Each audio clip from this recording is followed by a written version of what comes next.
Hey guys, it's Hannah. So I know I've been saying this a whole bunch that I was going to do this deck tech, but I'm actually doing it. I'm doing it right now. Red-green aggro is what this deck is. It's just a generic red-green aggro deck. But I actually really like it. I think it works really, really well. I've done really well with it, so hopefully you guys would like it. Of course, it has some of the big name cards that we all know and love. I don't want to blabber a lot, but this one actually probably won't be as long as my zombie one, so it shouldn't be too bad. I guess I'll go ahead and start with the lands. So for lands, we have 10 forests, and then we have 2 regular mountains, and then we have a playset of Rootbound Crag. We all know why Rootbound Crag is good, because it enters the battlefield unless I control a mountain, or enters the battlefield tapped unless I control a mountain or a forest, which is good because I will have a mountain or a forest. You don't really want to play that on your first turn. Now you go to Copperling Gorge. This is what you want to get your first turn, which then you could play Rootbound Crag off of, because this comes in tapped unless you control 2 or fewer lands. So you want to get this out first. And then I have a playset of those as well. So a playset of Rootbound Crag and a playset of Copperling Gorge. And then finally we have ×3 Kessig Wolf Run. I think everybody knows really about this land. You tap it, you add any mana you want. But then you can also tap X amount of lands as well as a forest and a mountain. And any target creature you want gets that amount, however many you tapped, minus the forest or mountain, attack. So it gets +X+0. So say I tapped 7, but 2 were the mountain and the forest, so it only get +5. So that is an awesome card. So now we're gonna go to creatures. First, it'll be one of my favorite cards because I really like the art on this card, and that is Birds of Paradise. And I like the art as well as just the card in general. It is good because it has flying, we all know, and I love flying cards. So it has flying, and it's a good card because you want to get it on your first turn because its mana cost is only 1 forest. And then you tap it and adds 1 mana of any color to your mana pool. So, can't really go wrong with Bird of Paradise. Next, we have Lana War Elves. I have a playset of those, playset of Birds of Paradise, and playset of these. Again, you want to try and get this on your first turn too. This card is good. It's not as good as Birds of Paradise because birds you can tap and add any kind of mana. For the elf, only a forest, but still good. So you want to try and get that on your first turn as well. Now, we're going to go to one of my favorite cards in this deck, and that is a 2 mana cost, and it is Strangleroot Geist.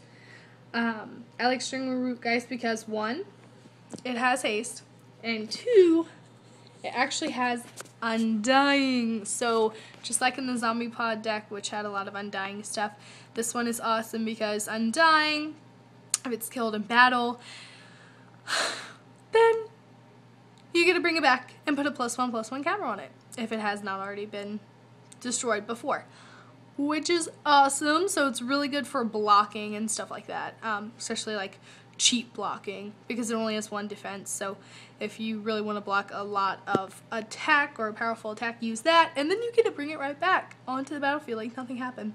So, and it's cheap. Gotta love it.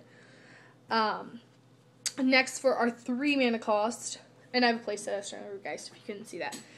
For 3, I just have 1 of these, and it's a Borderland Ranger. Put it in there because it's a good thing to get mana. So, we all know how that works. You put it on the field, and you may search for a basic land, and then reveal it and put it into your hand. So next, for 3, we have Wolf Fear Avenger. This is good because it is flash. It has flash.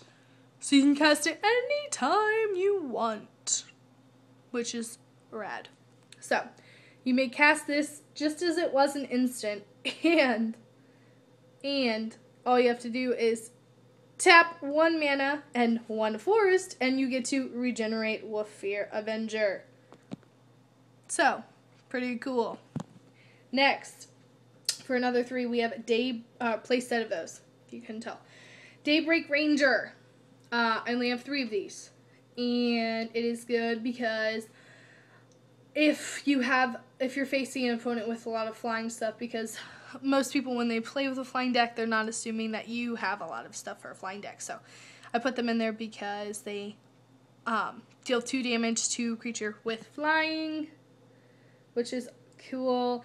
And no spells were cast during that turn you transform Daybreak Ranger, which I'll show you what it transforms into. Transformation. Nightfall Predator.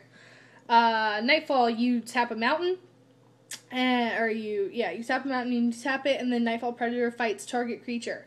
Each deals damage equal to its power to the other. And then again, if no spells were cast at the upkeep, or if it casts 2 or more spells last turn, you transform this guy. So it works just as like a Huntmaster or something would. So that is a good card. Next, we have for 4. I only have 1 of these. I have a Thrun the Last Troll. I really like this card. I think it's a really, really good card.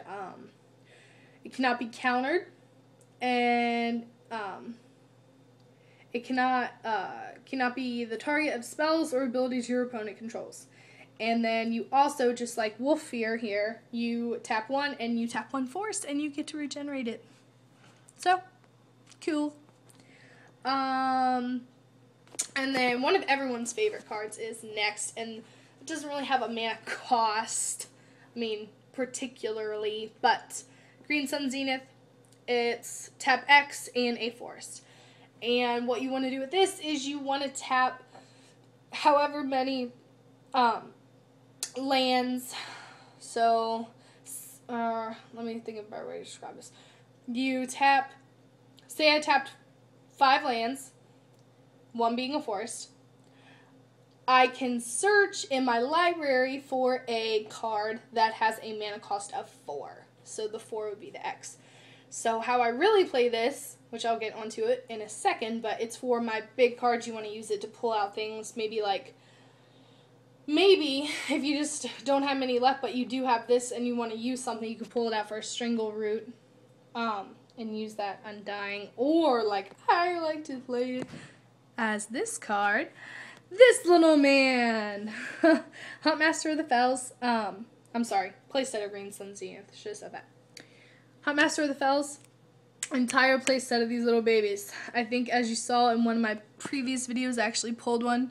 I think that was one of the most exciting moments, other than when I pulled a Lily from my very first Magic pack. But Huntmaster, everyone knows he's just a really cool dude. And he's really not that expensive, only a 4. He's a 4-drop, and he is red-green, so dual. So, Huntmaster, when he is Huntmaster, when he comes onto the battlefield, you get to put one of these little guys. Love my little wolf tokens. They're so cute. Little wolf tokens, and they are 2/2. And you put them on the battlefield, and you also gain 2 life. And then, if no spells were cast that turn, just like, where is he? This guy, Daybreak Ranger, you get to flip him. And when you flip him, he becomes Ravager of the Fells, which is extremely strong and awesome. Ravager has trample, so any block damage goes through. And then, once he comes in, he does 2 damage to any target opponent as well as target creature that player controls. Or you can divvy up the damage however among whoever you're playing or however you want to. So that's pretty good. And then at the beginning of the next turn, if 2 or more were cast, you have to flip him again.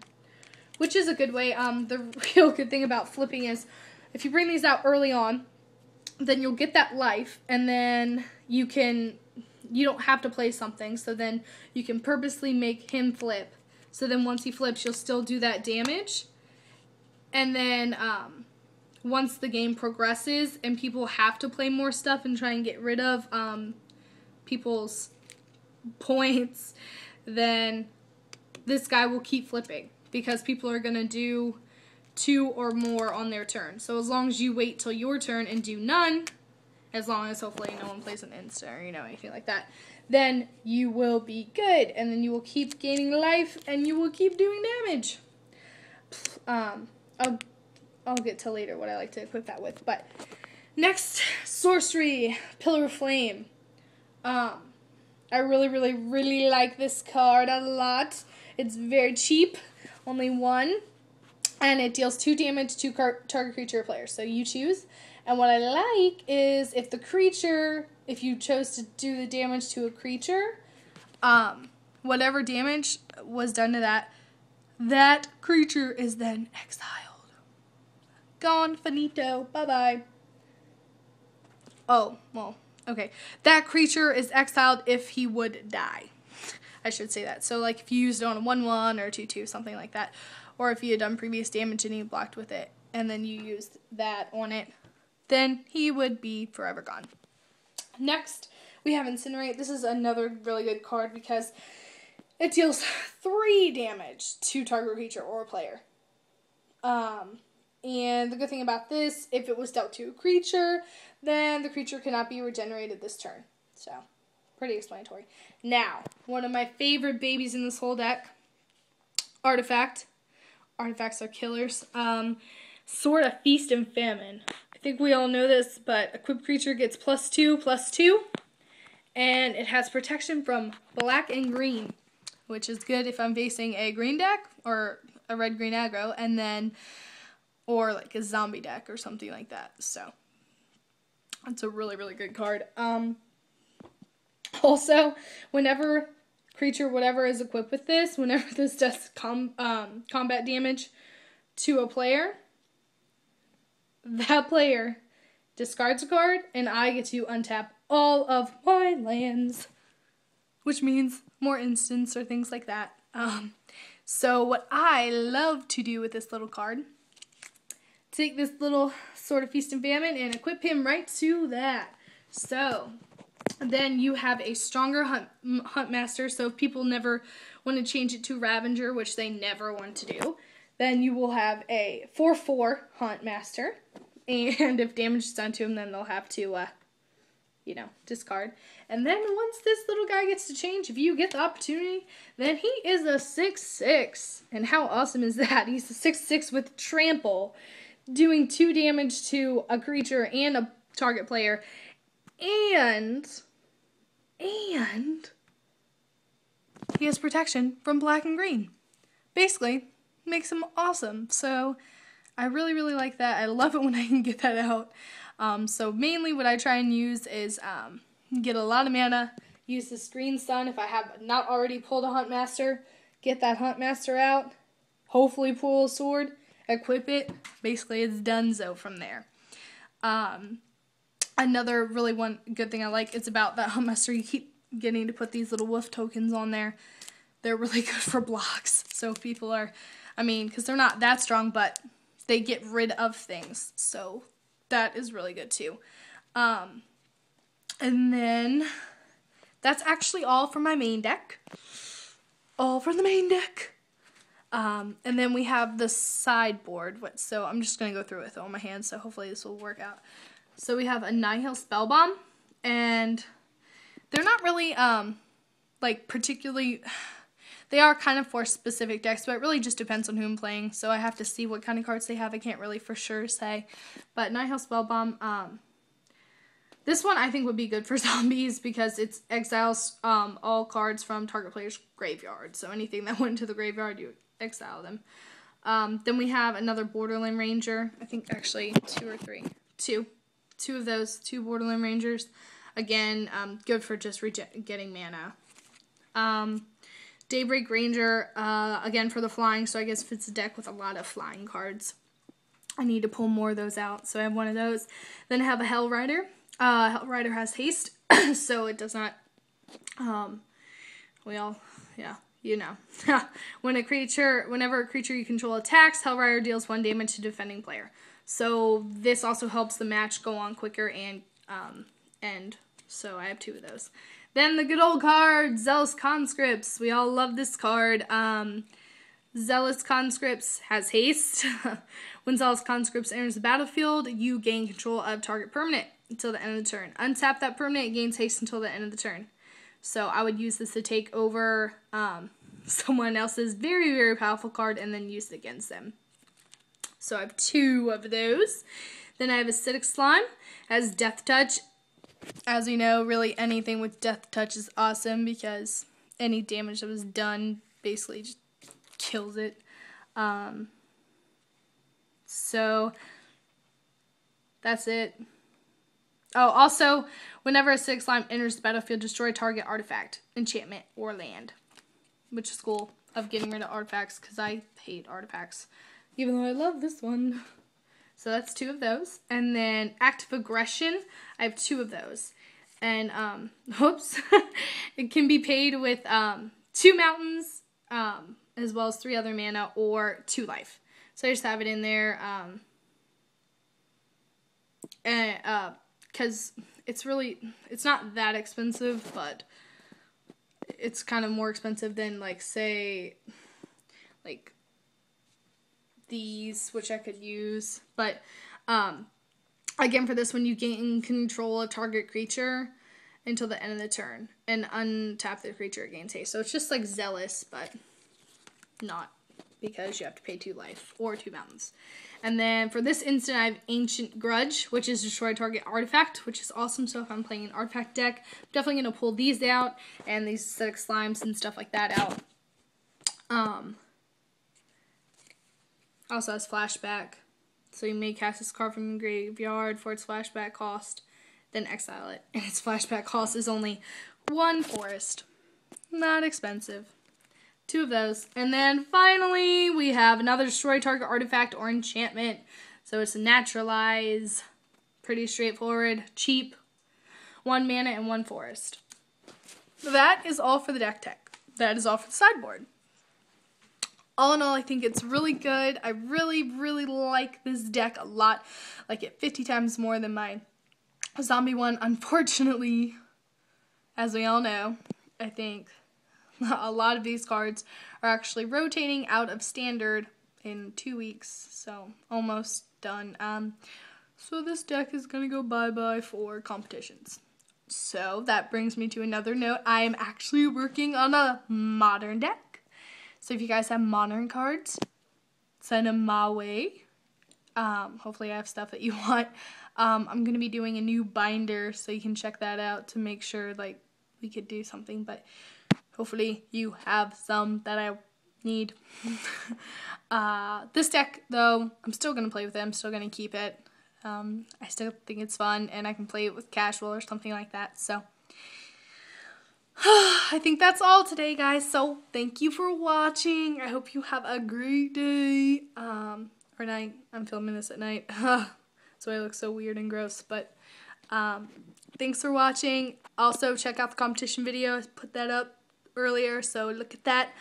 Other than that, have an awesome day. Subscribe to my channel if you have not subscribed. Thanks, guys. Bye.